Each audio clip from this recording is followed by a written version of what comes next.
Good day student friends. आज का topic of discussion lysosome से रिलेटेड है। लाइसोसोम की स्ट्रक्चर और फंक्शंस को इस वीडियो ट्यूटोरियल में हम लोग डिटेल से स्टडी करेंगे। इस पूरे ट्यूटोरियल को मैंने 6 सब हेडिंग्स में डिवाइड किया है। जो पहला सब हेडिंग है लाइसोसोम से रिलेटेड, उसके अंदर हम लोग लाइसोसोम्स की जो रिसर्च और एकेडमिक हिस्ट्री है उसको डिस्कस करेंगे।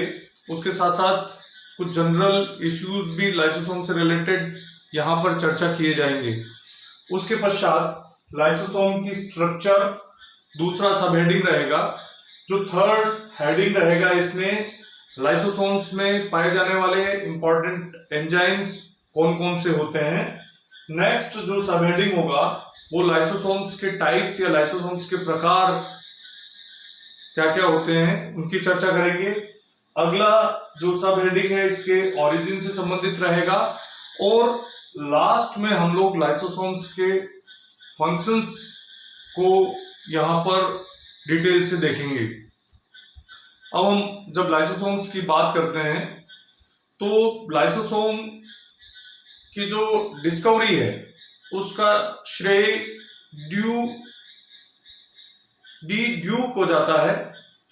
1955 के अंदर डी ड्यूक ने लाइसोसोम्स की डिस्कवरी की और इस बड़ी वैज्ञानिक खोज के लिए 1974 के अंदर डी ड्यूक को मेडिसिन और फिजियोलॉजी का नोबेल प्राइज दिया गया। डी ड्यूक का ये इमेज है यहाँ पर 2012 का। तब इनकी उम्र 95 इयर्स थी। तो 95 इयर्स की एज में एक प्रोग्राम में ये यूकैरियोटिक कोशिकाओं की उत्पत्ति किस प्रकार से हुई है इसको एक्सप्लेन कर रहे हैं। डी ड्यूक से संबंधित एक वेब ऑफ स्टोरीज का यूट्यूब लिंक मैं कमेंट बॉक्स में शेयर करूंगा। आप लोग उस यूट्यूब लिंक से उस वीडियो को जरूर देखिएगा। वहां पर आपको पता चलेगा कि किस प्रकार से डी ड्यूक ने लाइसोसोम्स की डिस्कवरी की। लाइसोसोम ये जो शब्द है ये ग्रीक वर्ड है और 2 शब्दों से मिलकर के बना है, lyso and somas. Lyso means digestive, to break down और to split, and soma means bodies. यानी ये ऐसे स्ट्रक्चर्स हैं, ऐसी बॉडीज हैं जिनमें डाइजेस्टिव एंजाइम्स भरे हुए होते हैं और ये डाइजेस्टिव एंजाइम्स बाहर से आने वाले कोई सब्सटेंसेस या सेल के भीतर के ऐसे ऑर्गेनेल्स जो डैमेज हो गए हैं या जो नष्ट होने वाले हैं उनका डाइजेशन लाइसोसोम्स के द्वारा किया जाता है। लाइसोसोम्स जो फंक्शनल सेल्स हैं उन फंक्शनल सेल्स में उपस्थित होते हैं और इनकी उपस्थिति कोशिकाओं की जो एक्टिव मेटाबॉलिज्म है उसके अनुसार परिवर्तित होती रहती है। लाइसोसोम्स की जब स्ट्रक्चर की हम बात करते हैं तो लाइसोसोम्स यहां देखेंगे हम, जो एंडोप्लाज्मिक रेटिकुलम है, इन एंडोप्लाज्मिक रेटिकुलम से जो ट्रांजिशन वेसिकल्स बनती हैं और ये ट्रांजिशन वेसिकल्स गोल्जी कॉम्प्लेक्स का निर्माण करती हैं। इन गोल्जी कॉम्प्लेक्स से जो लाइसोसोम्स आपको यहां दिखाई दे रहे हैं ये राउंडेड स्ट्रक्चर है और इन राउंडेड स्ट्रक्चर के अंदर डाइजेस्टिव एंजाइम्स भरे हुए रहते हैं। लाइसोसोम्स राउंडेड स्ट्रक्चर होते हैं और इन लाइसोसोम्स की जो साइज है ये साइज 0.25 टू 0.8 माइक्रोन के मध्य में हो सकती है और ये सिंगल मेम्ब्रेन बाउंड स्ट्रक्चर है जिसमें फॉस्फोलिपिड्स और प्रोटीन्स प्रेजेंट होते हैं इन लाइसोसोम्स के अंदर जो एंजाइम्स उपस्थित हैं, ये एंजाइम्स एसिडिक एनवायरनमेंट के अंदर ही फंक्शनल होते हैं और ये एंजाइम हाइड्रोलिसिस का कार्य करते हैं। हाइड्रोलिसिस मीन्स जो लार्जर मॉलिक्यूल्स हैं, उन लार्जर मॉलिक्यूल्स को ये सिंपलर स्मॉलर मॉलिक्यूल्स में ब्रेक डाउन करते हैं by adding water molecule. That's why the enzymes present in the lysosomes are known as hydrolytic enzymes। और इन हाइड्रोलिटिक एंजाइम्स को संयुक्त रूप से, बिकॉज ये एसिडिक एनवायरनमेंट के अंदर फंक्शनल होते हैं और इस कारण से इन सारे एंजाइम्स को एसिड हाइड्रोलिसिस के नाम से जानते हैं। इन लाइसोसोम्स की जो मेम्ब्रेन है उसकी दो पिक्यूलियरिटीज होती हैं। जो पहली पिक्यूलियरिटी होती है लाइसोसोम की मेम्ब्रेन की, वो ये होती है कि ये मेम्ब्रेन जो दूसरी सेलुलर मेम्ब्रेन्स हैं उनके साथ इजीली कंबाइन हो सकती है।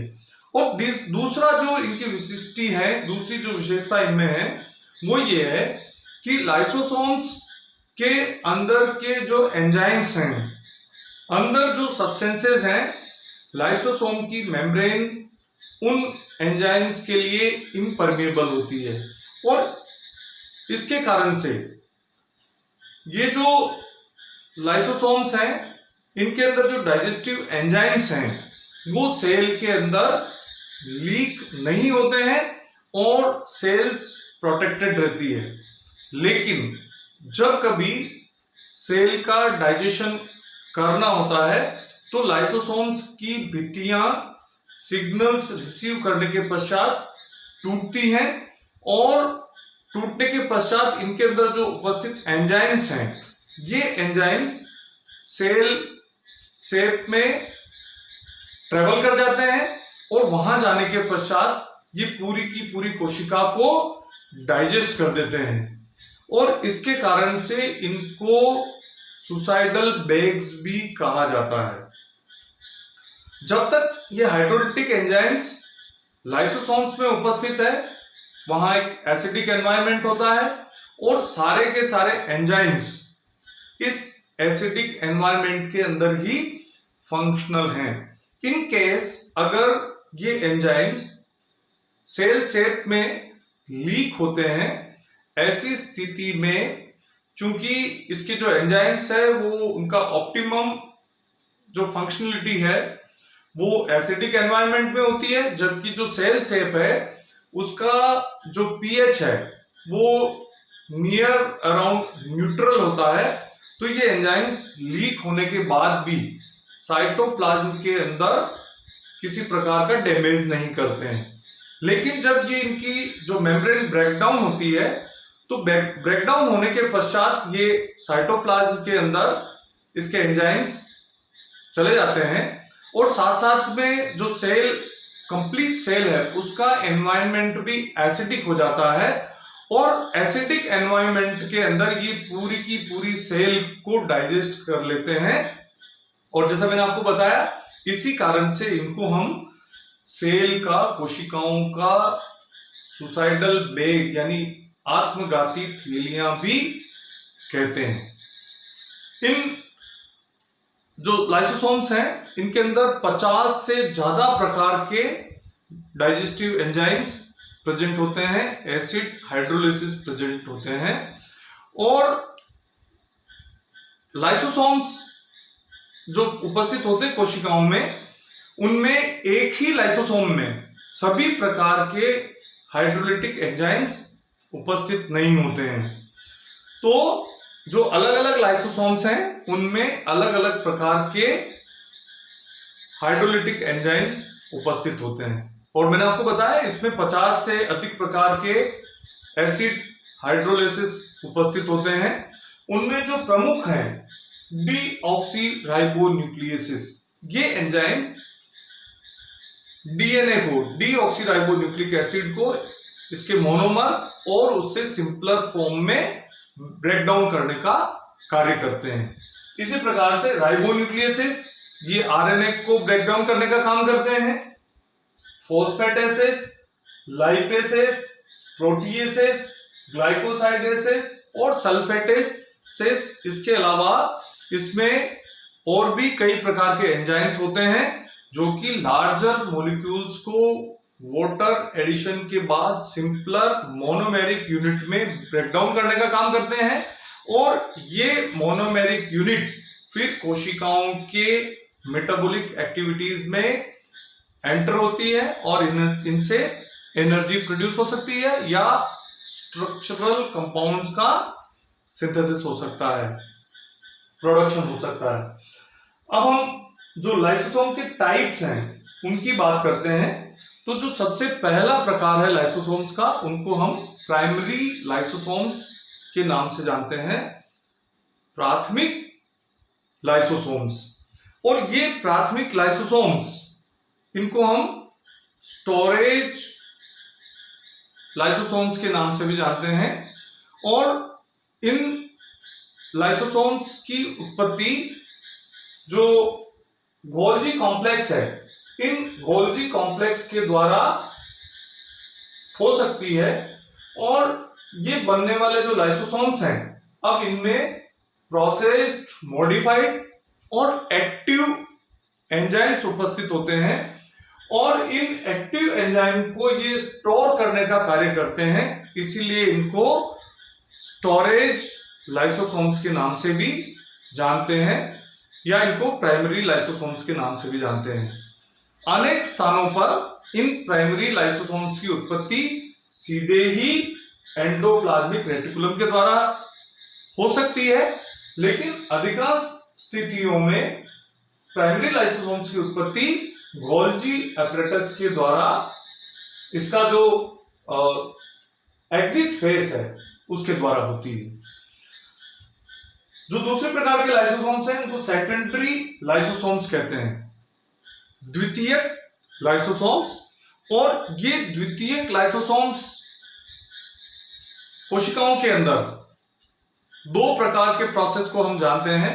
जो पहली प्रकार का प्रोसेस है उसको हम फेगोसाइटोसिस बोलते हैं, जहां पर सॉलिड सब्सटेंसेस की सेल्स के अंदर एंट्री होती है।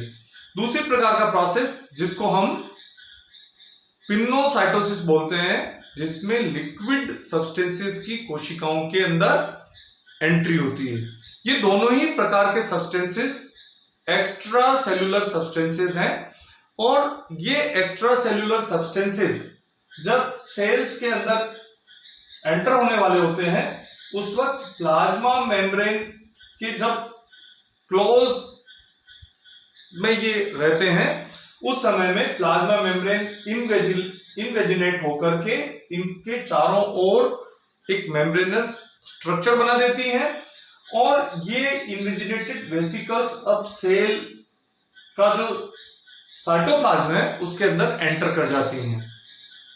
इन वेसिकल्स को अब यहां पर हम फेगोसोम्स बोलते हैं और ये फेगोसोम्स जो प्राइमरी लाइसोसोम्स हैं इनके साथ जुड़ते हैं और जुड़ कर करके ये एक स्ट्रक्चर बनाते हैं जिनको हम सेकेंडरी लाइसोसोम्स के नाम से जानते हैं। और फेगोसोम में उपस्थित जो एक्स्ट्रा सेल्यूलर मटेरियल है, सॉलिड सब्सटेंसेस प्रेजेंट है, उसको ये डाइजेशन का काम करते हैं। इस प्रकार के एग्जांपल्स मल्टीसेल्यूलर, यूनिसेल्यूलर, यूकैरियोट्स के अंदर हम देख सकते हैं। एमीबा इत्यादि जीवों के अंदर उनका जो फूड मटेरियल है वो बाहर से वो उसको एनगल्फ करते हैं, फेगोसोम्स बनाते हैं।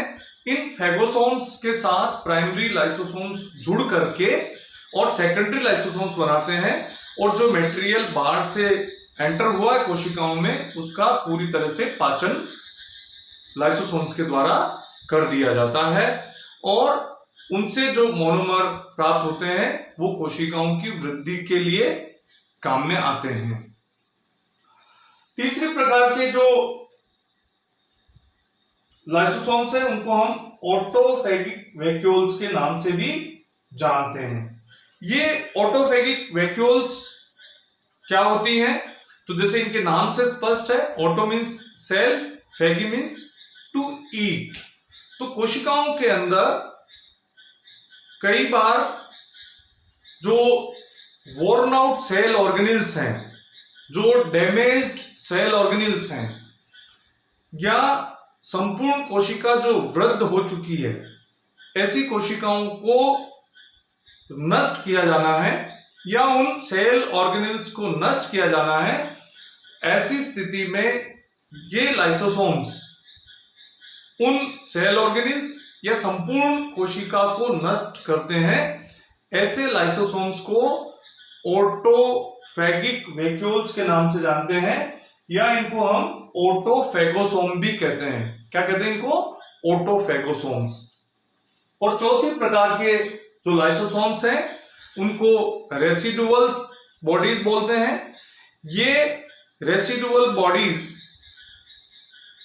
जनरली जो सेकेंडरी लाइसोसोम्स हैं, जिनके बाद डाइजेशन का प्रोसेस पूरा हो जाता है और अनेक बार अनडाइजेस्टेड जो रेसिडुअल पार्टिकल्स है उनके साथ ये जो लाइसोसोम्स हैं ये कोशिकाओं में उपस्थित रहते हैं और बहुत लंबे समय तक इस प्रकार की जो रेसिडुअल बॉडीज है, जो एक्स्ट्रा सेलुलर मटेरियल या फेगोसोम्स हैं, उनके साथ लाइसोसोम्स जब कंबाइन हो जाते हैं, जुड़ने के पश्चात ऐसी बॉडी जो सेल से किसी प्रकार से रिमूव नहीं होती, कोशिकाओं के अंदर विद्यमान होती है, उनको रेसिडुअल बॉडीज बोला जाता है।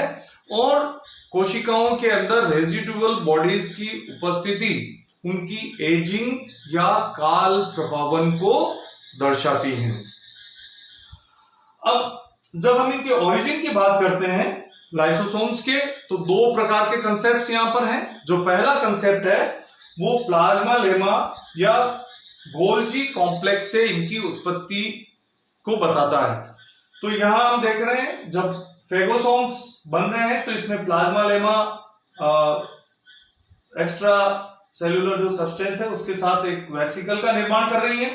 ऐसी वेसिकल जब गोल्जी कॉम्प्लेक्स के नजदीक क्लोज पहुंचती है तो वहां पर जो प्राइमरी लाइसोसोम्स है वो निर्माण होते हैं और फिर ये प्राइमरी लाइसोसोम्स सेकेंडरी लाइसोसोम्स को बनाते हैं। तो एक प्रकार की उत्पत्ति ये होगी जिसमें प्लाज्मा लेमा और गोल्जी कॉम्प्लेक्स दोनों लाइसोसोम्स की उत्पत्ति के लिए, ओरिजिन के लिए पार्टिसिपेट करती हैं। दूसरी प्रकार का जो कंसेप्ट है उसमें यह बताया जाता है कि जो रफ एंडोप्लाज्मिक रेटिकुलम है उससे सीधे ही लाइसोसोम्स की उत्पत्ति होती है। जो पहली प्रकार का कंसेप्ट है इसमें प्लाज्मा लेमा और गोल्जी कॉम्प्लेक्स दोनों इनको बना रहे हैं, ये कंसेप्ट नोविकोव ने दिया था। और जो प्राइमरी लाइसोसोम है इनकी उत्पत्ति गोल्जी कॉम्प्लेक्स के द्वारा होती है या कई बार एंडोप्लाज्मिक रेटिकुलम से हो सकती है, और जो सेकेंडरी लाइसोसोम्स है उनकी उत्पत्ति में प्लाज्मा लेमा और गोल्जी कॉम्प्लेक्स दोनों ही इन्वॉल्व होते हैं। अब इसके फंक्शंस की जब बात करते हैं तो जो पहला फंक्शन है गोल्जी लाइसोसोम्स का वो फंक्शन है इंट्रासेलुलर डाइजेशन।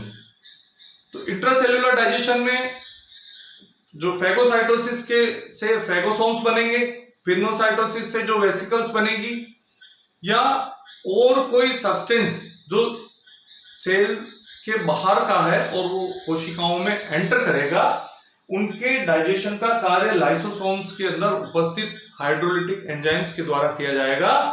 उसको हम इंट्रासेलुलर डाइजेशन कहते हैं।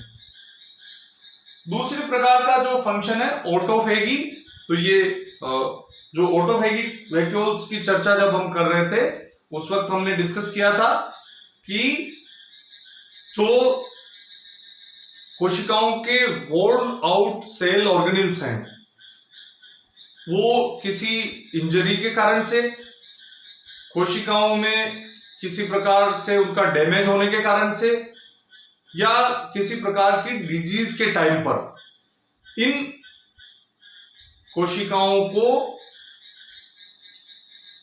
इन कोशिकाओं को या कोशिकांगों को वहां से रिमूव करना आवश्यक होता है। तो ऐसी स्थिति में जो ऑटोफेगिक वैक्यूल्स है या ऑटोफेगोसोम्स है या लाइसोसोम्स है, ऐसे लाइसोसोम्स उनको डाइजेस्ट कर देते हैं, या तो पूरी कोशिका को वो नष्ट कर देंगे या जो डैमेज सेल ऑर्गेनेल्स है उनको वो वहां से रिमूव कर देते हैं। तो ये इसका एक दूसरा बड़ा फंक्शन है। तीसरा जो फंक्शन है, प्रोडक्शन फ्रॉम हार्मफुल ऑर्गेनिजम्स। तो बाहर से जब कोई फॉरेन बॉडीज, कोई जर्म, बैक्टीरिया जब कोशिका में एंटर होता है तो ऐसी हार्मफुल बॉडीज को लाइसोसोम्स के द्वारा डिस्ट्रॉय कर दिया जाता है। इसका एग्जांपल है जैसे डब्ल्यूबीसीज के अंदर, डब्ल्यूबीसीज के एक विशेष प्रकार है मैक्रोफेजेस। ये मैक्रोफेजेस जब कोई बैक्टीरिया, फॉरेन बॉडी इनके अंदर एंटर होती है तो उनमें उपस्थित लाइसोसोम्स उन जर्म्स को, उन बैक्टीरिया को डिस्ट्रॉय कर देते हैं। कई बार हम पस फॉर्मेशन जो देखते हैं वो जो फॉरेन बॉडीज है वो प्लस जो कोशिकाएं जिनमें लाइसोसोम्स उनका डाइजेशन करते हैं और जो नष्ट हुई कोशिकाएं हैं उनका एक मिक्सचर होते हैं। जो अंतिम इनका फंक्शन है वो है पैथोजेनिक इश्यूज। तो अनेक बार लाइसोसोम्स के अंदर जो एंजाइम्स है वो किसी जेनेटिक डिसऑर्डर के कारण से नॉन फंक्शनल होते हैं या लाइसोसोम्स पूरी तरह से कार्य नहीं कर पाते हैं। ऐसी स्थिति में कई डिजीजेस हो सकती हैं। इसका एक एग्जांपल है टे-सेक्स डिजीज, और ये टे-सेक्स डिजीज के कारण से मनुष्यों में मेंटल रिटार्डेशन होता है। इसका कारण यह है कि ब्रेन के अंदर लिपिड का डिपोजिशन प्रारंभ हो जाता है। और लिपिड का डिपोजिशन प्रारंभ क्यों होता है? क्योंकि इन कोशिकाओं के अंदर उपस्थित लाइसोसोम्स जो कि लिपिड का डाइजेशन करने वाले हैं वो नॉन फंक्शनल हो जाते हैं और इसके कारण से वहां पर लिपिड डिपोजिशन प्रारंभ हो जाता है और वो अल्टीमेटली चल करके मेंटल रिटार्डेशन की स्टेज तक आता है जिसको टे-सेक्स डिजीज के नाम से जानते हैं। अब इस पूरे टॉपिक को हम जल्दी से रिव्यू करते हैं। तो लाइसोसोम्स की हिस्ट्री की जब बात करते हैं तो लाइसोसोम्स की डिस्कवरी का श्रेय डी ड्यू को जाता है। 1955 में डी ड्यू ने लाइसोसोम्स की डिस्कवरी की और इस कार्य के लिए 1974 के अंदर डी ड्यू को नोबेल पुरस्कार दिया गया मेडिसिन एंड फिजियोलॉजी का। लाइसोसोम्स का नाम इनकी लयनकारी प्रवृत्ति के कारण से दिया गया है। इसमें 50 से ज्यादा हाइड्रोलिटिक एंजाइम्स उपस्थित होते हैं जिनको एसिड हाइड्रोलिसिस बोलते हैं। जो प्रमुख रूप से पाए जाने वाले एंजाइम्स हैं इसमें डीऑक्सीराइबोन्यूक्लियोसिस, राइबोन्यूक्लियोसिस, फॉस्फेटेस, लाइपेसेस, प्रोटीसेस, ग्लाइकोसाइडेसेस, सल्फेटेसिस एक्सेट्रा।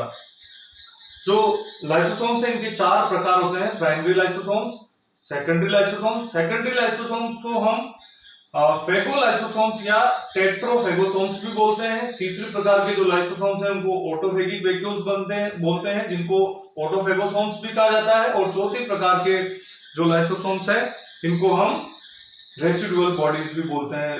लाइसोसोम्स का ओरिजिन 2 प्रकार से हो सकता है, प्लाज्मा लेमा और गोल्जी कॉम्प्लेक्स के द्वारा और रफ एंडोप्लाज्मिक रेटिकुलम के द्वारा। लाइसोसोम्स के जो इंपॉर्टेंट फंक्शंस हैं उनमें intracellular digestion, autophagy, extracellular digestion, production from harmful organisms and pathogenic issues. जो एक्स्ट्रासेल्युलर डाइजेशन है इसके एग्जांपल्स हम यहाँ पर देख सकते हैं। एक्स्ट्रासेल्युलर डाइजेशन में स्पंज के अंदर उपस्थित एक्रोसोम्स, ये एक्रोसोम्स लाइसोसोम के द्वारा बनने वाले एंजाइम से अंड कोशिका की मेम्ब्रेन का अपघटन करते हैं जिसके कारण से उसमें उपस्थित न्यूक्लियस अंड कोशिका में प्रवेश आसानी से कर सकता है। दूसरी जो अस्थि जनन का काम है वो भी एक्स्ट्रा सेल्यूलर डाइजेशन के अंदर ही आएगा। तो इस प्रकार से इसके फंक्शंस हैं, intracellular digestion, autophagy, extra cellular digestion, production from harmful organisms and pathogenic issues.